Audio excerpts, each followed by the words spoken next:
What if I told you that you could learn any language for free right now using ChatGPT? Sounds too good to be true, right? Well, stick around because in today's video I'm going to show you the exact prompts I use to learn languages, practice speaking, and even master my grammar, all with ChatGPT. Here is the thing, while this robot is amazing for self-practice, it cannot replace real human interaction. So we practice with AI, with ChatGPT, but then we go out there and we speak to real people. I treat this practice with AI as some kind of preparation for my real life conversations. And as I promised, we're gonna use it for free. So we're not gonna pay anything. We are not going to use the pro plan. I'm gonna show you that it's possible. Let's dive in and I'll show you how to use ChatGPT to boost your skills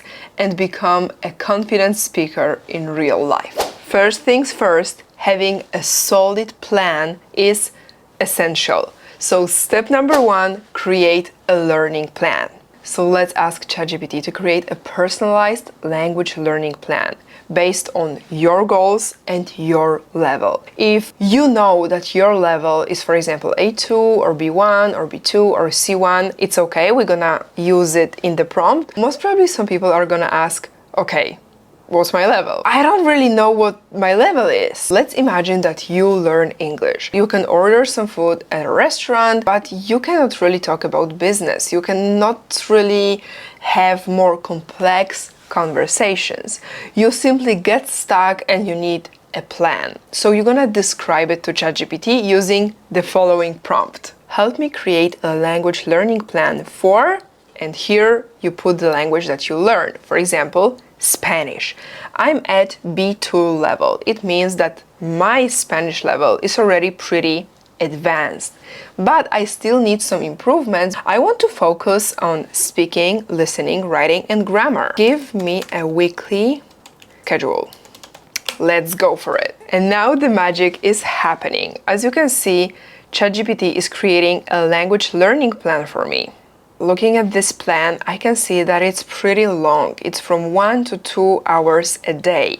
So let's say I am a busy person. Can I spend less time studying? Absolutely. Here is a revised plan with less time spent studying each day. So here you have it. If you are a busy person, you can adjust your learning plan to your daily routine.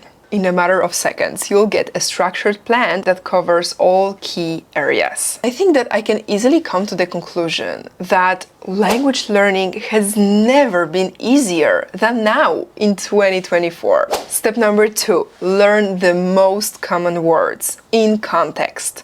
How? Let me show you. Let's go with this prompt. What are the 100 most common words in Spanish and example sentences for each?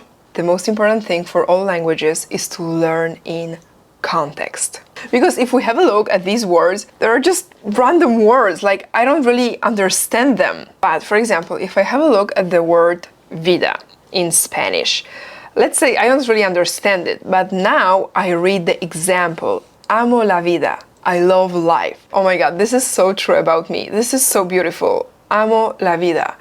Now it's gonna be so much easier for me to remember this word because it's in context. And my next tip is to actually create sentences with these most common words that are about you, about your life. You're gonna memorize these words better, easier, faster, and at the end of the day, this is what you want. So learn these 100 words and create sentences with them that are about you. Eventually you can copy these words and make maybe flashcards on paper or in Anki app. This is up to you. Flashcards are a good solution, I would say. However, creating sentences in context is more effective in my opinion. But of course, you have to try it for yourself and maybe it's gonna work better for you. Oh my God, I'm so excited for step number 3, speaking practice. You can actually talk to ChatGPT. Did you know about that? But only on your cell phone. So let's open ChatGPT app and we're gonna go with this prompt. Let's have a conversation in Spanish where you ask me questions and I respond. I'm at B2 level. Aquí va la primera pregunta. ¿Qué aspecto de la cultura hispanohablante te ha sorprendido más desde que empezaste a aprender español? Lo más que me ha sorprendido es que los españoles no son muy puntuales. Yo soy polaca y yo siempre llego al tiempo, pero los españoles casi nunca, y menos en las Islas Canarias donde yo he aprendido español. Es verdad que la puntualidad varía bastante según la cultura y las regiones. En las Islas Canarias, con su estilo de vida más relajado, es aún más notorio. Dime, ¿hay alguna costumbre o tradición española que hayas adoptado o que te guste particularmente? Creo que estoy mucho más relajada que antes porque cuando vivía en Polonia siempre estaba muy estresada. ¿Qué es lo que más echas de menos de Polonia ahora que vives en un lugar con una cultura tan diferente? Honestamente, no mucho. Yo me adapto muy rápido a diferentes culturas. ¿Te has animado a preparar alguna receta canaria en casa o prefieres disfrutarla cuando sales a comer? Prefiero disfrutarla cuando salga a comer porque yo no sé cocinar, no me gusta cocinar y no quiero cocinar en mi vida. Entiendo perfectamente. A veces es mejor disfrutar de la comida sin preocuparse por la cocina. Entonces, ¿eres más de descubrir nuevos restaurantes y probar diferentes platos cuando tienes la oportunidad? Claro, en realidad yo viajo full time, entonces no sé cómo se dice full time en español, me puedes decir. Entonces yo como mucho fuera, como en muchos restaurantes en diferentes lugares del mundo. En español puedes decir a tiempo completo en lugar de full time. Así que podrías decir, Okay. Viajo a tiempo completo. Debe ser increíble probar comida de tantos países. ¿Cuál ha sido tu destino favorito hasta ahora, tanto por la cultura como por la gastronomía? Mi destino favorito, honestamente no lo tengo porque todos los países que visito son muy interesantes y muy diferentes. Here we have it, the real conversation with AI, with the robot. In my opinion, it's a fantastic way to build confidence before speaking with native speakers. Step number 4. Writing, making mistakes, and learning from them. We already know that active practice is key when learning any language. We practiced our speaking, but now it's time to practice our writing. As I mentioned before, based on my experience, personalized learning is the fastest way to actually start speaking a language. So we don't want to do just random exercises or write or speak about random things.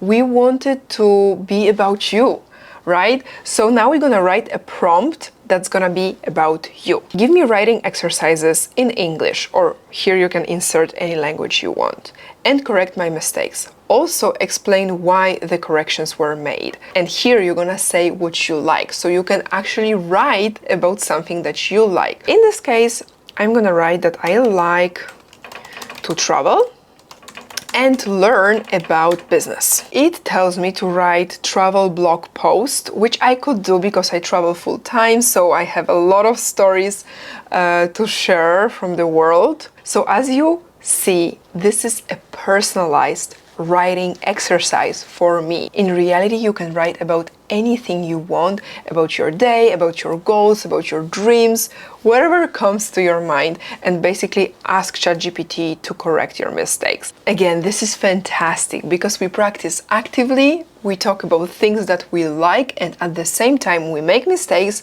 we are corrected, and we learn from them. This is basically how I learned Spanish. I learned Spanish in just 7 months by using full immersion, by making mistakes and being corrected by native speakers or people who already spoke fluent Spanish. We are slowly coming to an end. Bear with me. Step number 5, listening practice. For listening practice, you can ask ChatGPT to recommend materials like podcasts or videos in your target language.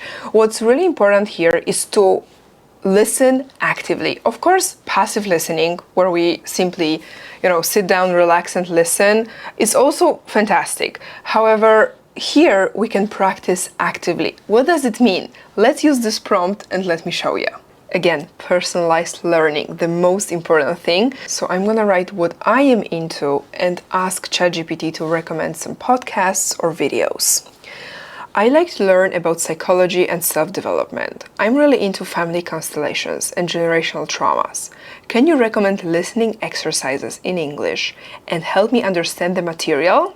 Let's see what ChatGPT is gonna tell us. Wow, it also recommends audiobooks, and it recommended my favorite book, It Didn't Start With You by Mark Wolin, which is the book that I talked about in my previous video. Beautiful, your videos. Great. Let's ask ChatGPT if it can summarize a video for us. It says, please provide the link to the Euro video. Excellent. You can actually do two things here. You can ask ChatGPT to recommend some sources, and the second thing, you can watch a Euro video. If you are not sure that you understood it correctly, you can actually ask ChatGPT to summarize it for you, and you can talk about it with ChatGPT. Finally, the last step, number 6. Grammar mastery. I'm not a big fan of teaching and learning grammar, but of course grammar is important. When I was learning Spanish, I learned grammar from life, from practicing, to be honest.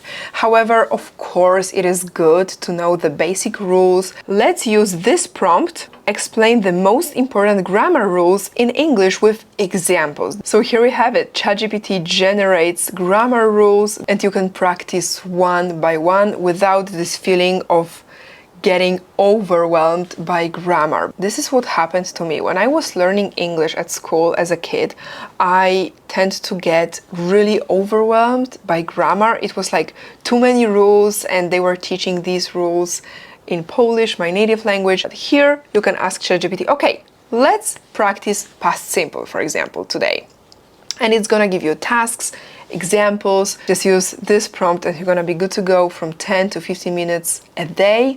It's completely enough for grammar, in my opinion. Here we have it. With the right prompts, ChatGPT can help you learn languages and practice absolutely for free. But please, let's remember, ChatGPT cannot replace real human interaction. Having said that, if your target language is English, I would love to invite you to join my fun English community. This is the community that I created, and this is a safe space to practice your English with real human beings and me. We have wonderful students from all around the world. We meet for a speaking session every single week. What's more, every single day I publish a lesson in our Telegram group.